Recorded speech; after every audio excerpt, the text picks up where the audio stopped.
ডাকসু নির্বাচনের সবশেষ তথ্য জানাতে এই মুহূর্তে ঢাকা বিশ্ববিদ্যালয় থেকে যুক্ত হচ্ছেন সহকর্মী আলিমুজ্জামান সাফওয়ান। সাফওয়ান, কালকের ভোটকে ঘিরে কি বলছেন শিক্ষার্থীরা, বিস্তারিত জানাবেন।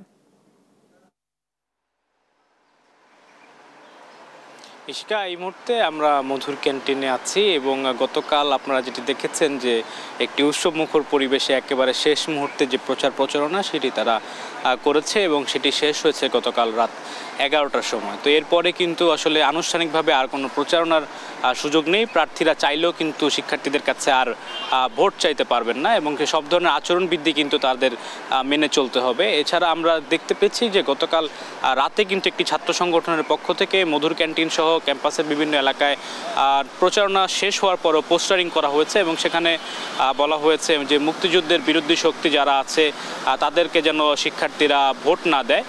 আর এছাড়াও কিন্তু বিচ্ছিন্নভাবে কয়েকটি অভিযোগ কিন্তু এসেছিল যে হলেও কিন্তু রাত 11টার পরেও কিন্তু ভোট চাওয়া হয়েছে। তো সব কিছু ছাপিয়ে ক্যাম্পাসে কিন্তু নিরাপত্তার বিষয়টি সর্বোচ্চ গুরুত্ব দিয়েছে প্রশাসন।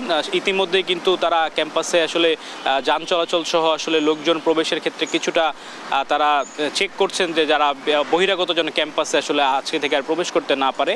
এছাড়া কিন্তু তারা নির্বাচন কমিশন জানিয়েছে আগামীকাল সকাল ভোট শুরুর আগে সকাল 7:30 বাজে প্রতিটি কেন্দ্রে সাংবাদিকদের তারা নিয়ে গিয়ে যে ভোট বাক্সগুলো রয়েছে সেগুলো তারা দেখিয়ে তারপরে সিলগালা করে দিবেন এবং ভোটারদের জন্য তারা যেটি বলছেন যে কোনো ভোটার বা কোনো শিক্ষার্থী কিন্তু ভোট কেন্দ্রে তাদের মোবাইল, স্মার্ট ওয়াচ, ঘড়ি বা অন্য কোনো তরল পদার্থ সেগুলো কিন্তু তাদের সঙ্গে বহন করতে পারবে না এবং কোনো শিক্ষার্থী তাদের কাঁধে ব্যাগও রাখতে পারবে না, এমন একটি নির্দেশনা কিন্তু নির্বাচন কমিশনের পক্ষ থেকে দেওয়া হয়েছে।